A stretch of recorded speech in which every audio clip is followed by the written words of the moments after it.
In 1987, Hollywood released an action movie about a dystopian future where criminals fought for their lives on live television, while millions of viewers cheered. Audiences watched Arnold Schwarzenegger battle colorful gladiators in spandex and dismissed the plot as pure science fiction absurdity. Today, in 2026, that absurdity looks entirely different. The Running Man predicted our modern obsession with reality television, deepfake technology, and corporate media control decades before Survivor or Fear Factor ever hit the airwaves. Stephen King wrote the original story, but the film adaptation accidentally mapped out the exact trajectory of modern entertainment and digital manipulation. Paul Michael Glaser directed this neon-drenched spectacle right in the middle of the 1980s action boom, dropping it into theaters on November 13th, 1987.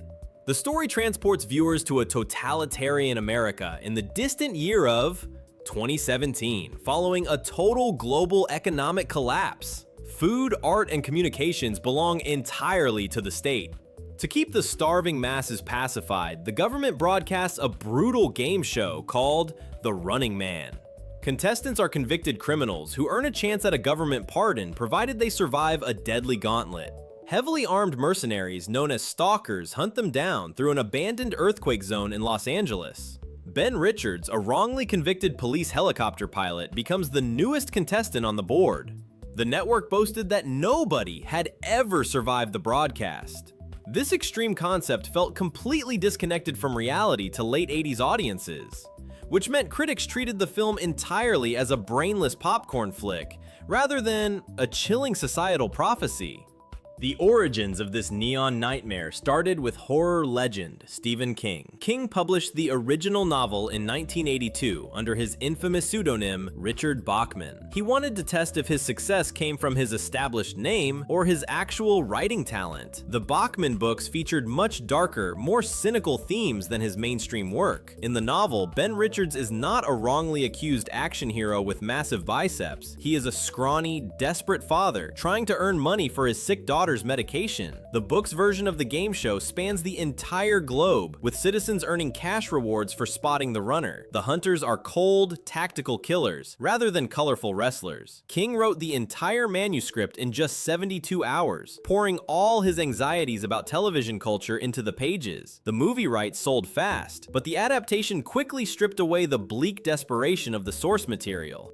Hollywood producers looked at King's depressing, grounded thriller and decided it needed more explosions. Screenwriter Stephen E. D'Souza, who later penned Die Hard, took on the massive task of translating the Bachman book into a blockbuster script. He fundamentally changed the entire structure. The sprawling, month-long global manhunt shrank into a condensed, 3-hour broadcast inside a single confined arena. Instead of a desperate father, the protagonist mutated into a falsely accused military man, providing a clear moral high ground. These aggressive changes angered some readers, but D'Souza knew exactly what the studio wanted. Revising the script meant embracing a hyper-stylized comic book aesthetic, prioritizing high-concept action sequences over psychological dread. This completely altered the tone, and that shift required a very specific type of leading man to carry the ridiculous premise. Finding the right production superstar became the absolute top priority, to sell both the brutal violence and the absurdity of fighting chainsaw-wielding maniacs on live television. Arnold Schwarzenegger stepped into the role of Ben Richards right at the absolute peak of his career. He had just finished Predator and the Terminator, making him the most bankable action star on the planet. His casting cemented the film's identity as a campy, testosterone-fueled spectacular. Schwarzenegger brought his trademark physical presence to the yellow spandex uniform, turning a desperate survival story into a revenge power fantasy. He did not look like a starved citizen fighting for scraps, looking instead like an indestructible tank. The Austrian oak commanded the screen with sheer charisma, treating the deadly gladiatorial combat like a mild inconvenience. His performance anchored the wild tone, balancing the dark satire with pure entertainment. Audiences flocked to the theaters specifically to watch him flex his muscles and dismantle the corrupt system piece by piece. The film succeeded financially precisely because Schwarzenegger delivered exactly what his fan base expected.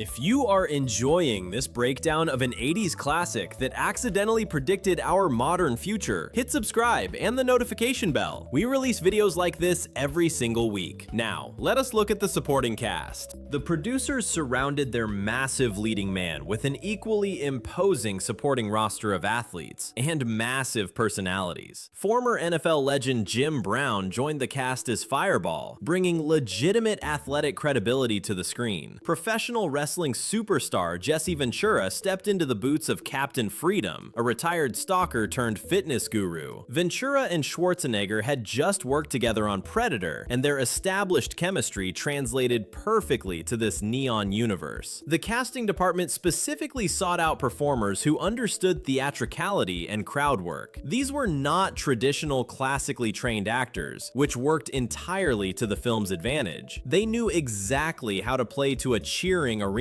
bringing authentic sports entertainment energy to the fictional game show. Maria Conchita Alonso added heavy dramatic weight as Amber Mendez, the network employee who discovers the truth and gets thrown into the game alongside Richards. Together, they grounded the absolute madness happening around them. The absolute masterstroke of the entire production was the casting of Richard Dawson as the sinister game show host Damon Killian. Dawson actually hosted the massively popular television show Family Feud for almost a decade. He knew exactly how to warm up a live studio audience, and he brought that authentic, slick television persona to the role of a murderous executive. Killian smiles for the cameras, kisses the older ladies in the audience, and then casually orders executions during the commercial break. Dawson refused the role at first, but the producers relentlessly pursued him until he finally agreed. Taking this part lifted the entire movie from a standard action flick into a brilliant piece of media satire. Killian represents the ultimate evolution of the television executive, prioritizing Nielsen ratings over human lives. He manipulates the crowd with terrifying ease, making the audience love him while he feeds human beings into a meat grinder. The gladiators hunting Ben Richards feel completely ripped from a Saturday morning cartoon, and that was a deliberate design choice. The network gave these killers ridiculous wrestling personas to sell merchandise and entertain the crowds. Professor Toru Tanaka played Sub-Zero, a massive killer who hunted contestants on an indoor ice rink, using weaponized hockey sticks. Erland Van Lith wore a suit covered in LED lights to play Dynamo, an opera-singing sadist who fired electricity from his fingertips. Buzzsaw rode a motorcycle and wielded a chainsaw, while Fireball used a jetpack and a flamethrower. These flamboyant assassins mirrored the exact same character archetypes that would later dominate shows like American Gladiators. Producers understood that the public wanted recognizable characters with signature weapons and branded costumes. The Stalkers were not just executioners, but rather fully packaged intellectual properties designed to sell breakfast cereal and action figures to the children watching at home. You cannot discuss an 80s Schwarzenegger vehicle without talking about the spectacular dialogue. The script delivers a relentless barrage of incredibly cheesy, highly quotable one-liners that somehow work perfectly within the game show context. After Richards cuts a chainsaw-wielding enemy in half, he simply tells the camera that the man had to split. When he strangles the ice-skating stalker with barbed wire, he jokes about leaving his friend freezing. Director Glazer even features Schwarzenegger delivering his legendary catchphrase, looking Dawson right in the eyes and promising, "I'll be back." Dawson immediately fires back. That only happens in a rerun. These punchy action movie quips function as a bizarre form of trash talk for the television audience. Richards realizes he has to play the game to win the crowd over, adopting the same theatrical persona as the men trying to kill him. The humor provides necessary relief from the actually horrific premise playing out on screen. Studio executives back then never realized just how prophetic this violent action movie would become regarding the future of television. When Fear Factor forced contestants to eat insects or perform dangerous stunts for cash, the line between fiction and reality began blurring. Film creators understood that television networks would eventually realize unscripted suffering was vastly cheaper to produce than scripted dramas. Contestants willingly signed their rights away for a chance at money and 15 minutes of fame, which perfectly mirrors the desperate criminals fighting for a pardon. We stopped watching fictional characters struggle and started demanding to see real human beings pushed to their absolute limits. The most chilling element of the entire film is not the government or the heavily armed stalkers, but rather the cheering studio audience. The camera frequently cuts to average, everyday citizens screaming in pure joy as they watch people get slaughtered on giant television screens. Grandmothers bet money on which contestant will die first. Families gather in their living rooms to watch the broadcast like it is the Super Bowl. Watching this exposes the dark reality of mob mentality and our inherent thirst for spectacle. Viewers detach themselves from the humanity of the people on screen, viewing them strictly as interactive entertainment. This perfectly mirrors modern internet culture, where online mobs routinely destroy real lives for digital entertainment and engagement. The audience in the movie accepts the violence because the television network tells them the victims deserve it. We see that exact same psychological detachment happening every single day across modern social media platforms.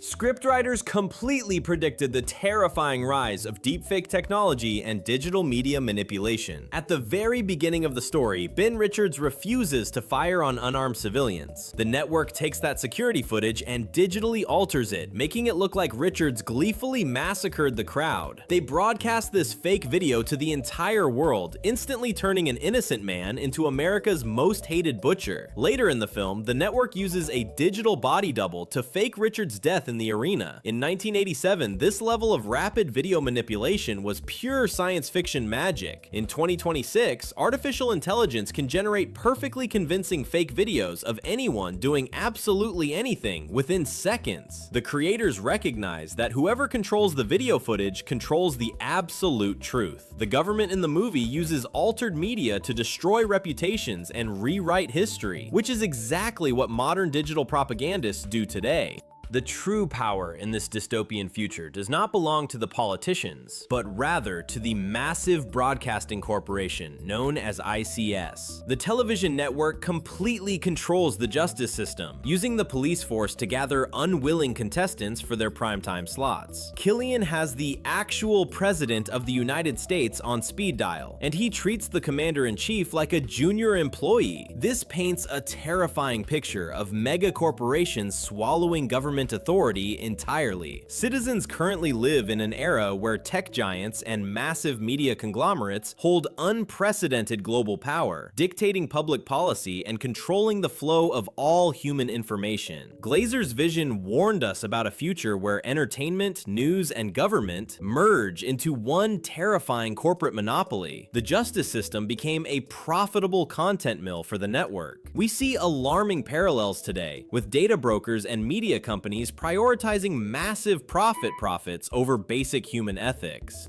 Beneath the glitzy game show exterior, the plot heavily features an underground resistance movement trying to hijack the network's satellite uplink. These rebels understand that they cannot defeat the government with guns, which meant they had to win the information war. They fight to broadcast the unedited, truthful footage of the Bakersfield massacre to the public. This narrative argues that a heavily armed, brainwashed society can only be saved by breaking the media monopoly. Once the citizens see the actual unedited truth, the entire illusion immediately shatters. The resistance members act as early prototypes for modern hacktivist groups, using broadcast signal intrusion to fight a militarized corporate state. The climax does not just involve Arnold punching the villain, requiring him to physically force the television host into his own deadly game, exposing the cowardice of the men who profit from the manufactured suffering of the working class. Nearly 4 decades after its release, The Running Man stands as one of the most accidentally accurate science fiction films ever produced. We actually passed the film's futuristic setting of 2017 years ago, but the terrifying themes only grow more relevant with each passing month. Citizens today live in a world obsessed with unscripted television, surrounded by artificially generated media, and dominated by massive corporate conglomerates. The exaggerated exaggerated satire of the 80s morphed into a completely standard Tuesday in 2026. What started as a hyper-violent Arnold Schwarzenegger popcorn flick transformed into a frighteningly sharp documentary about modern society. The spandex costumes and laser guns might look wildly outdated, but the core message regarding media manipulation and public apathy hits harder than ever before. We did not build the deadly gladiatorial arenas, but we absolutely built the society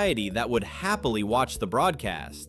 The Running Man proves that sometimes the most ridiculous movies hide the darkest truths. This 1987 action classic disguised the terrifying warning about reality television and digital manipulation right behind loud explosions and clever one-liners. It successfully predicted our modern world, showing us exactly what happens when interactive entertainment completely replaces basic human empathy. From predicting the rise of unscripted entertainment to warning us about fake media, this film absolutely earned its place in science fiction history. If you enjoyed this breakdown, hit subscribe for more videos about the movies that shaped our world, and I will see you in the next one.